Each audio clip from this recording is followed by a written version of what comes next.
Welcome to Veracious. Russia-Ukraine war, will it have been inevitable? The answer to that question is direct yes. It would have been inevitable if things were handled the way they ought to. The war degenerated, or the troubles or the dispute degenerated into war because both parties failed to do correct and right calculations. Firstly, I'll start by going through the aspiration of Ukraine at joining European Union and NATO.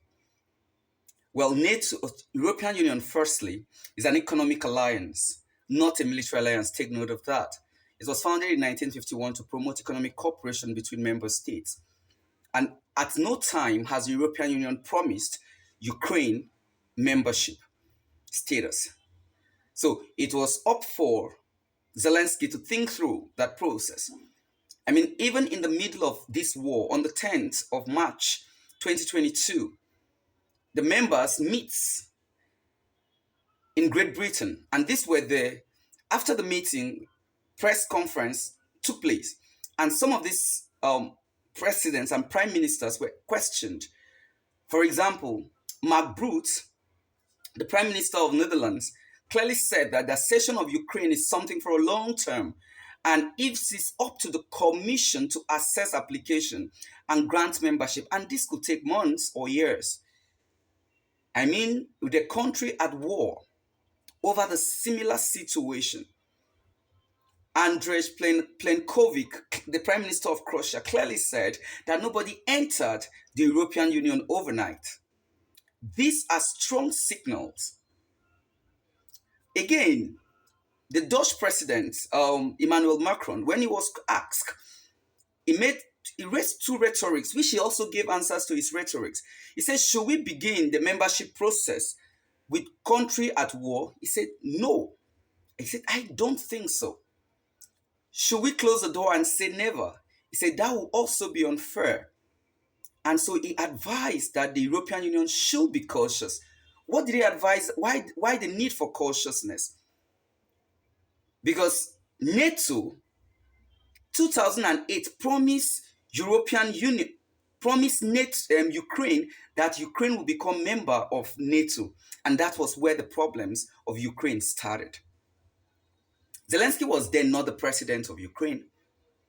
Zelenskyy became the president of Ukraine April 2019.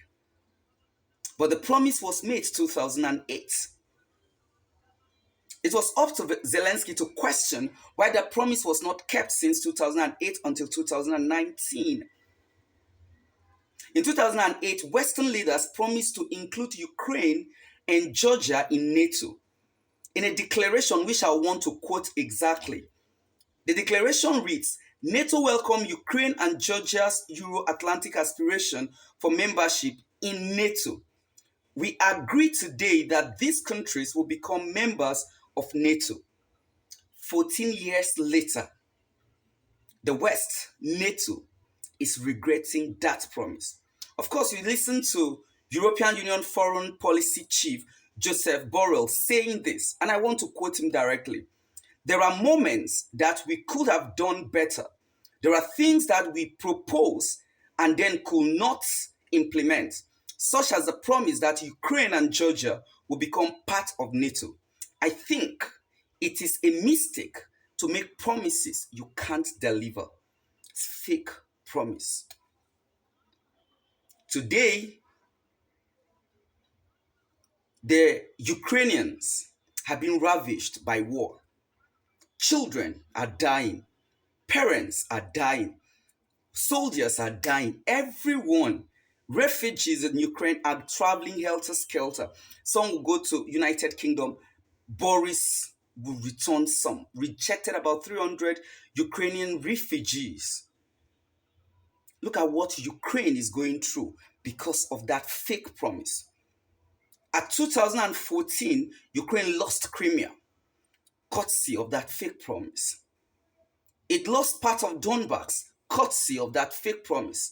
And today, Ukraine is at war, courtesy of that fake promise. What expects President Zelenskyy when he resumed office as the president of Ukraine, to have reviewed the body language of the West, to have done his calculation correctly and understand the geopolitics of his immediate country before beginning to affirm certain things. I mean, whether we like it or not, some of his miscalculations, some of his misreadings of the intention of Putin's has caused this war. Because if it was quite realistic, and if the West were not flaunting and pushing him on, I mean, this war would have been inevitable. We would have sorted this issue out with Putin's long before now. I mean, his calculation or mistakes are the reason Ukrainians have been killed today. And the autocracy of Putin's and his quest for power is the reason Ukrainians are dying today. I mean, firstly, I think Zelenskyy overestimated or overrated Western support. He knew that Ukraine was no match for Russia. It's militarily, finance, economically, there were no match. And he knew that all odds were against him. But he has good reason to believe that the West will support him. Because even up till the April 2021, Zelenskyy said, and I will quote him directly, President Biden assured me that Ukrainians will never be left alone against Russian aggression. But he would have been able to place a threshold on the limits of not being left alone. Because if he does, he would have known that the maximum he will get as support from Western nations was supplies, military supplies, and humanitarian supplies. And that's it. Who are the ones dying? The Ukrainians and the Russians. Who is receiving sanctions here and there? The Russians. This war is tearing both countries apart. But I feel more for the Ukrainians because the citizens, the civilians in Ukraine are the one going through these pains. It would have been averted. Again, I think Zelenskyy overrated Ukraine's importance. No little wonder he called Ukraine the shield of the West. That is because Zelenskyy called Ukraine the shield of the West because he believed that if Ukraine's sovereignty and territorial integrity is compromised, then the security of the West is also compromised. That is very wrong because for the West, Ukraine was barely a pawn or a tool to irritate Vladimir Putin. And that's just it. He felt Ukraine was inexpendable for the West. He never knew that Ukraine is expendable for the West. Again, I think Zelenskyy and Putin allowed their personal sentiment to override the overall good of their citizens. For on the Russian side, I think he allows his sentiments of getting back the old Soviet Union, the Empire of Russia, to override his protection for human lives.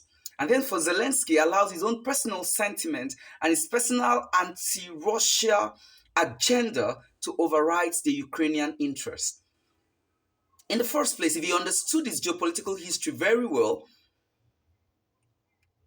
he would have asked why NATO was founded. I mean, NATO, Northern Atlantic Treaty Organization, was founded in 1949 by the US, Canada, and other Western European nations to provide collective security against the Soviet Union, which Russia is a key member, was a key member.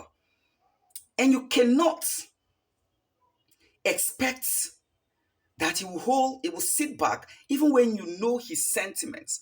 He has been the president of Russia for more than 2 decades. And one needs to be careful on the way he responds or he operates with such a person. But Zelensky also miscalculated that.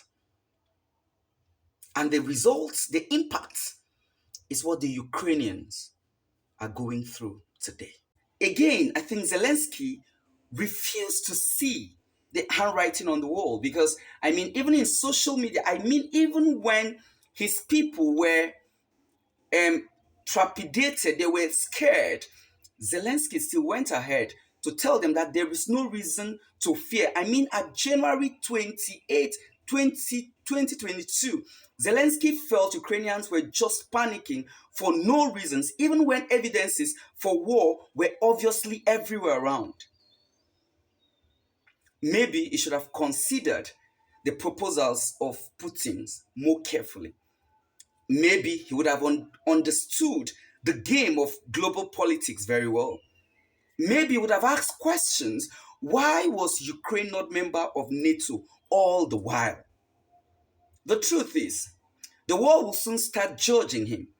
I hope he stands well when this begins, because Ukraine will soon offer more than the compromises it was asked if care is not taken.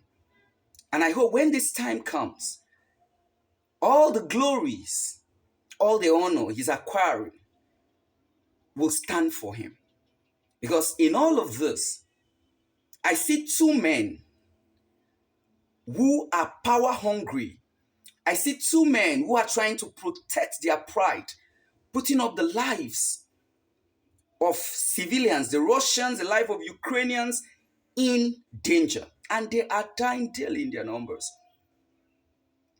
And I hope when the clock of regrets will come ringing, they will be able to answer.